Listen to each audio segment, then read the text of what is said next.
Jesus is the only way to have peace with God.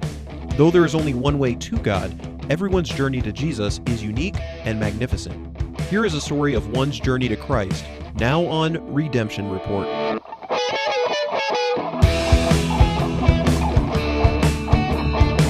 Welcome back to the Redemption Report podcast. Today's episode is going to look a little bit different because I actually don't have a new guest to share. I have a guest that appeared on the very first episode, someone I know really well, my wife Katlyn. Thank you for coming back and joining us again on the Redemption Report podcast. No problem. Wasn't too far for me. Yeah.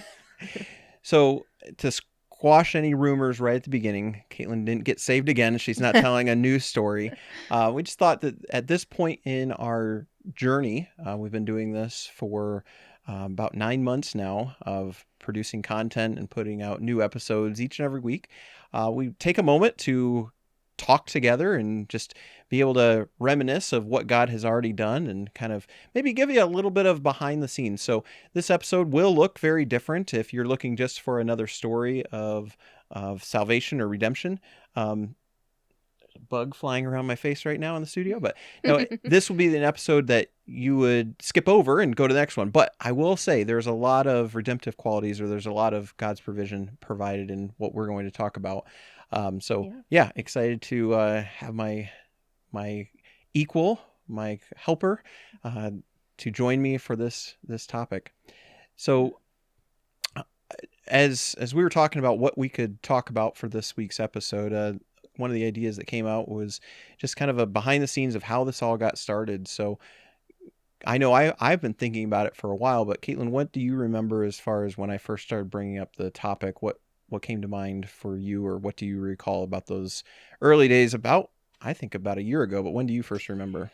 Yeah, I feel like it must have been I feel like it was last summer when things were starting to come together, but it had been a while before that. I remember you talking about the idea of wanting to do a podcast and then trying to think of what it would be about, because that even took a while of like, you wanted to do something, but weren't sure what topic. There are a lot of different podcasts out there and hard to find something new or that there'd be enough stuff to talk about on the subject. And I don't remember exactly when you came to the conclusion of I wanted to help tell people stories, but I know there had been a lot of other physical things leading up to it too, like actually gathering all the materials and like, what's it going to look like? You looked for rugs for a long time, yeah. I remember, and there's a rug and the little setup thing here, and there's all those pieces seemed to come together so slowly and piece by piece, even before the idea fully developed.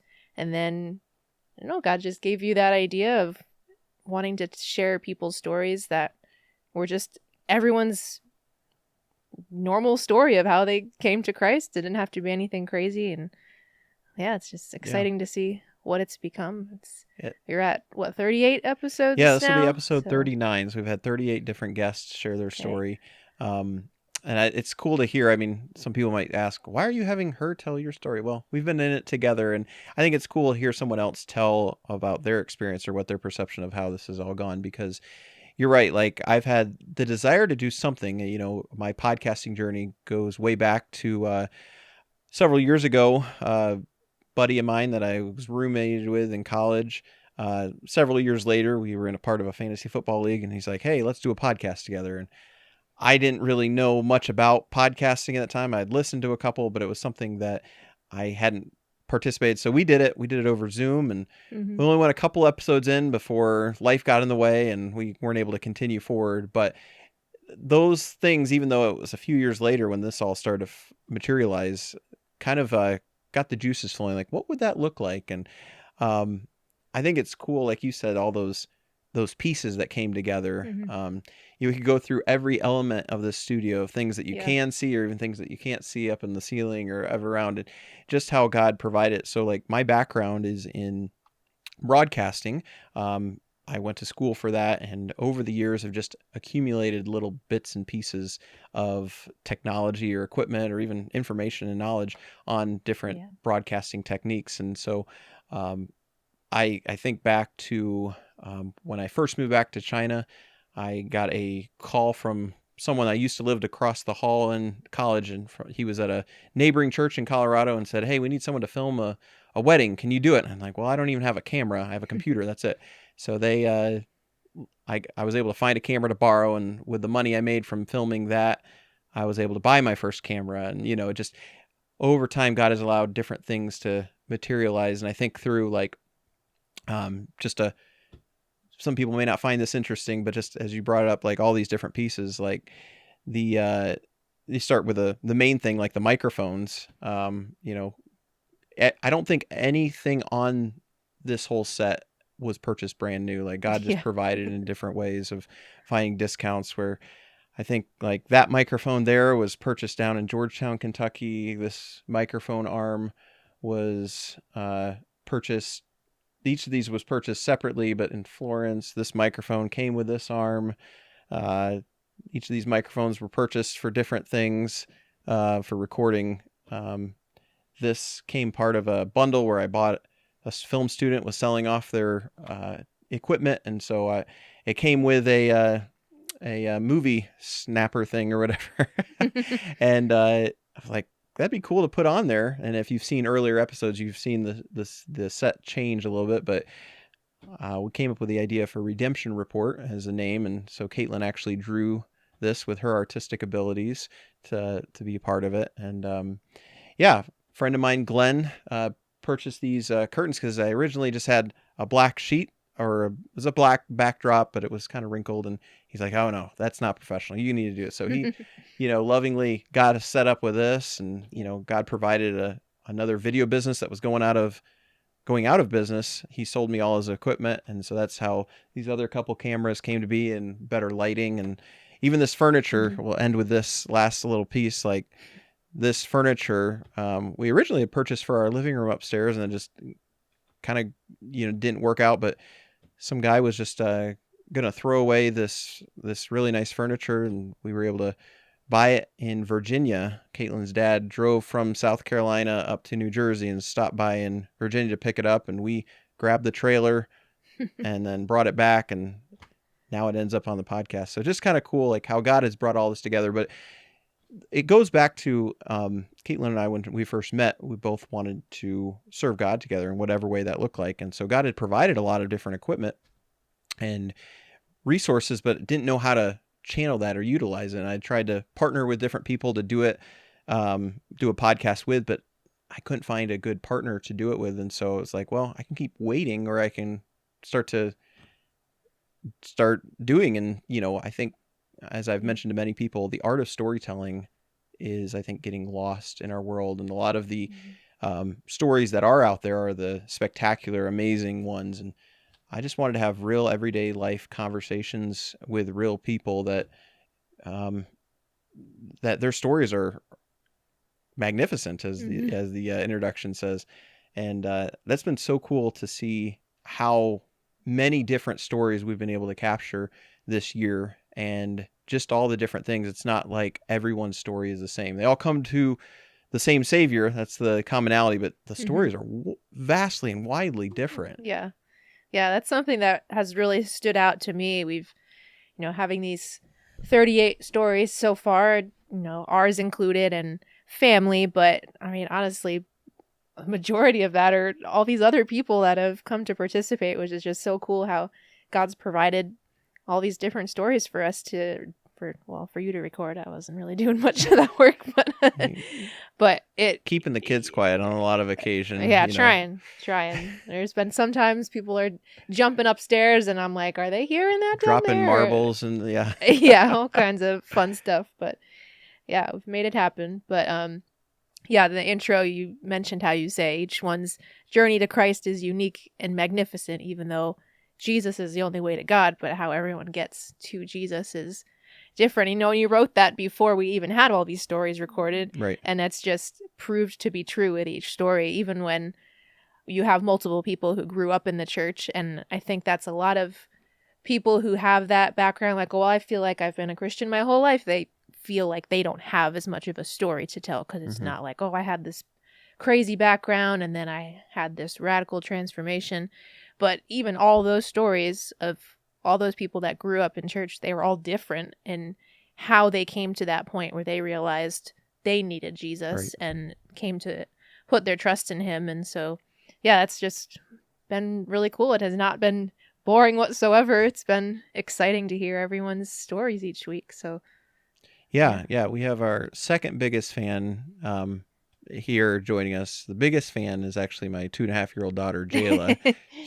She was struggling with going to sleep for a couple months, and every night for at least a month and a half, she listened to the Redemption Report podcast and listened to Daddy talking over and over and over again. All night So long. she's listened to more episodes than anyone, including myself. But yeah, I think to shed some more behind the scenes light on things, when I first started putting together, I didn't want to rush into anything. So that's one of the reasons it took time to kind of put together and make sure every element was in place. Because, some people just pop up a microphone and just start recording. That's their podcast. But I wanted to be a little more intentional. However, to your point, like I didn't know all these stories. I didn't have all these people booked ahead of time. It's a lot of times it's been booked a week before and we record it really fast to make sure we can get it online, and God's provided a new episode every week. But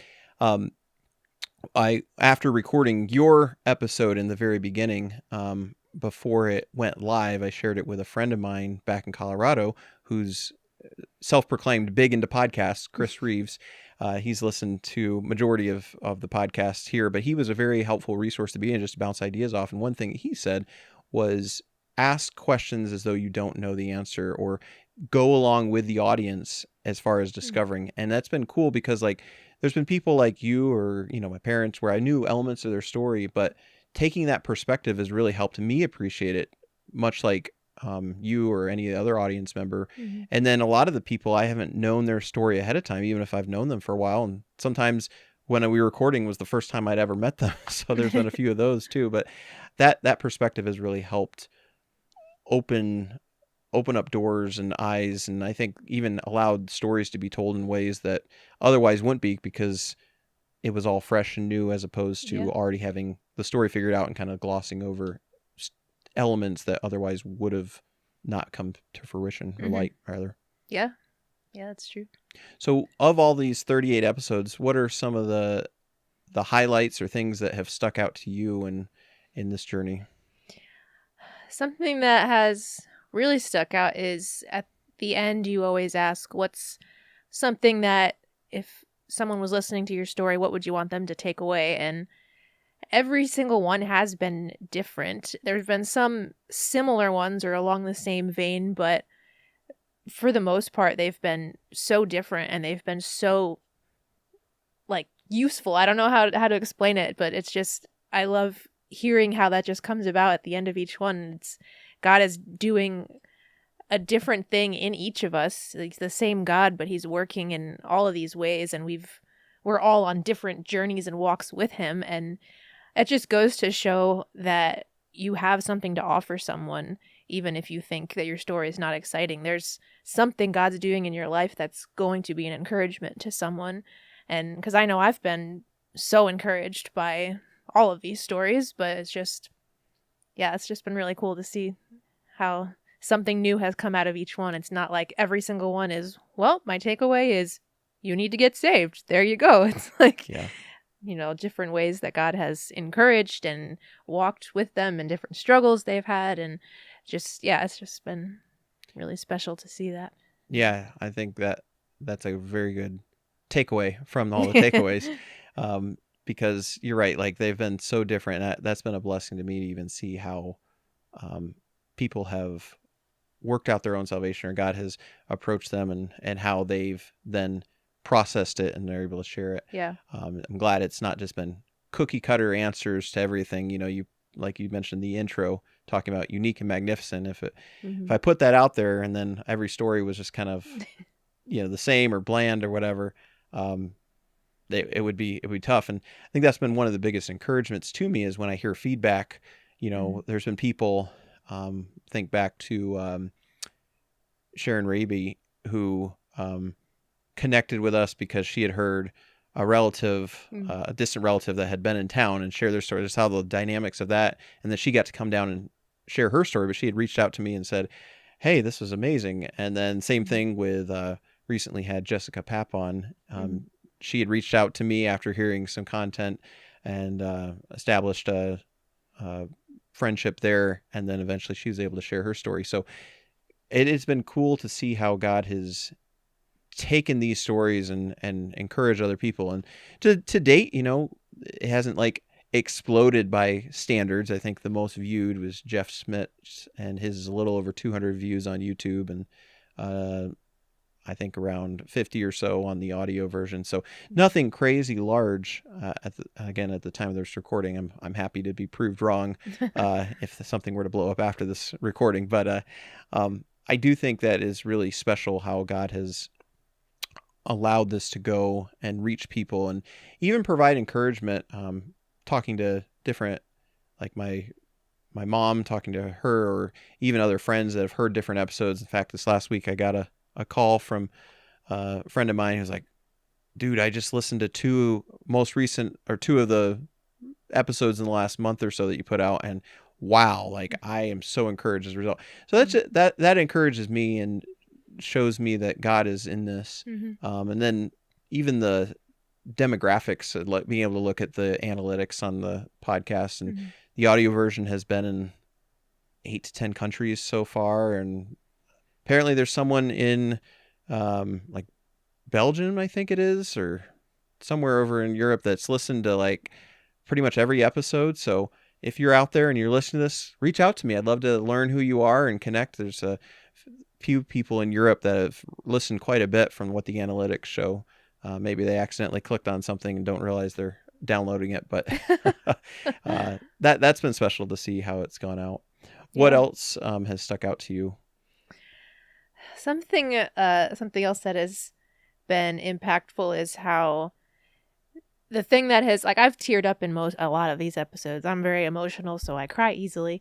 But the thing that has caused that reaction the most has just been that moment in that person's story when the gospel hits, when they realize that it's for them, when they realize, oh, Jesus did this for me, or I am a sinner and I realize his grace is enough to cover my sin and he forgives me. Just whatever way it's been worded, that has been the point in these stories where it just hits me and I'm like, wow, it's just so beautiful and so powerful and so simple, but it hasn't had to be this big elaborate story. It's just that truth that is, I don't know how else to explain it. It's just the power of the gospel.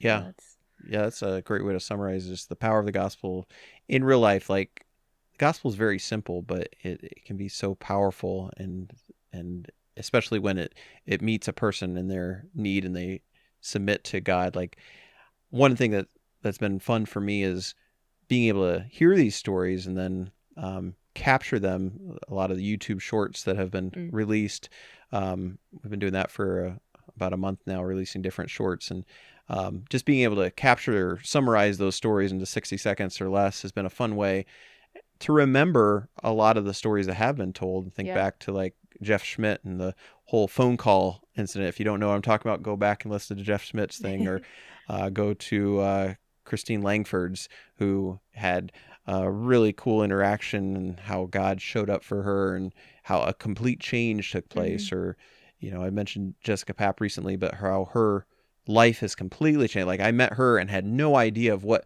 her life had looked like before as a result of that. And so being able to hear that in this format, where it's not a short 3-minute, 5-minute thing, where people get a chance to talk and share their story at length, has been really cool. And I personally have benefited. Just a few weeks ago, we had a pastor in the local area, Jamie Triscritti, come on, and he shared about his journey, and then we got talk a lot about church and discipleship and things. And so it's like been mutually beneficial, where it's not just me shining a light on and being like, okay, it's good for everybody else, but I've personally been enjoying it, and it's cool that you've been enjoying it too, and that we get to share that with others.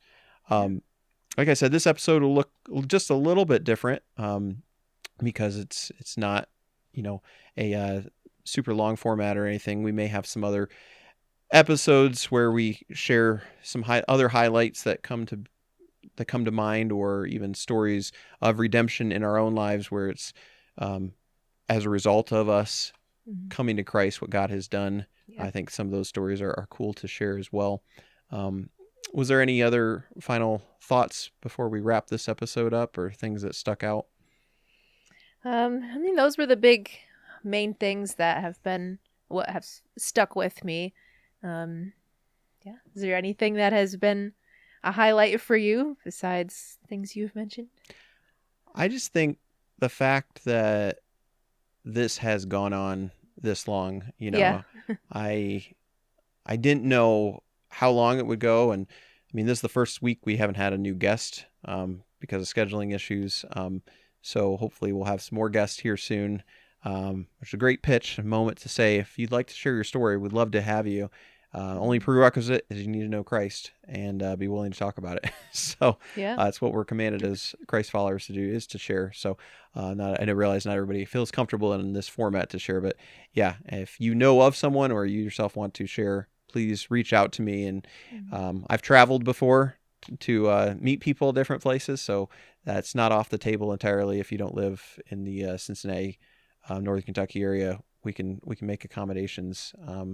It just might take a little bit, but yeah, I think that the fact that God has allowed this to go forward and allowed new content to be shared, and just how many stories have gone out, really just gives me encouragement that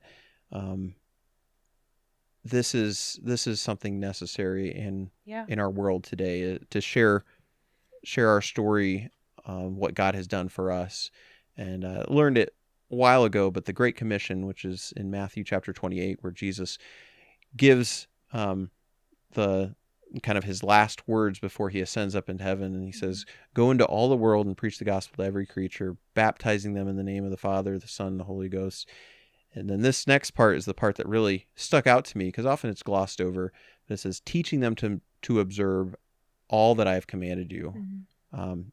That teaching them to observe everything I've commanded you. If you put the focus on what have you learned, what have you received from God, what has he commanded you to do, we'll teach that. And so being encouraged not to try and teach something that you don't know already, or that you need to have. I was just having lunch with a pastor in the area today, and we were talking about the same thing, where you don't have to have a seminary degree. You don't even have to know everything about the Bible, but like, you look at some of these stories in scripture of like the woman at the well, or a guy that just got healed from an infirmity, and he's telling everybody, she's telling the entire village about her interaction that lasted maybe 15 minutes with Jesus. And so whether you've been saved for 15 minutes or 50 years, you have a story to tell. And so it's cool to put that emphasis and put that encouragement out there that, it doesn't matter where you are at, what you've done. God loves you, and then you are able to share what he has done for you. Don't share what he hasn't done for you. Don't share stuff you don't know about, but what you do know, that's what should be shared. And so I'm thankful for this platform to allow that to go forth, and by God's grace, we'll keep this going as long as he allows. Yeah. I'm excited to see what's to come. Yeah. Well, as we wrap up, just as a reminder, you can visit twareproductions.com to not only view my contact information to reach out to me directly, but there's other stuff on there, previous video projects I've done. So if you want to dig down, blast from the past, whether it be a TV commercial or a promotional material or documentary or things that I've done. But then there's also some messages or teachings, preachings that God has allowed me to do over the years, and Song of the Day, put out over 140 episodes of that in video format. Those are all things that I've written and tied a song with a scripture with a devotional and packaged that into a short 1 to 2 minute format to help you find new music and also be encouraged to see how music connects with God. There's a variety of different genres out there, so it's not just one. So it may not be the style you're used to listening to, but I encourage you to check that out. And then previous episodes of the Redemption Report podcast would be good for either you, or if you want to share with other people who haven't heard it. Maybe they don't need to listen to every episode, but if there's one that sticks out to you or one that you find encouraging, please feel free to share it. This is available on video on YouTube, but also in audio format. So if you haven't checked out Apple Podcasts or Amazon or Spotify, several other ones that this is available on, be sure to check that out. And just a little quick plug or behind the scenes, every time you interact with this video, if you're watching the video, if you hit the thumbs up button, that helps promote it to other people. If you leave a comment, that promotes it even more. And then if you watch it, obviously that helps. Even if you only watch a couple minutes, that helps the algorithm push it to people. And then the same thing on the podcast side. If you start following the podcast show, it will boost the numbers and recommend it to other people. And same thing if you leave some feedback, like how many stars, and I think you can leave a review. So if you are interested in getting involved, this is not a monetized thing. This is not something that we're currently making money or doing anything. It's all done, with the resources God has provided for us. But if you would like to get involved, those are some very tangible ways of spreading the word, praying for us, and then also hitting buttons, leaving comments, things of those nature. But thank you so much for how you've supported the podcast thus far. And by God's grace, we'll continue to bring more stories of redemption as the days unfold. God bless.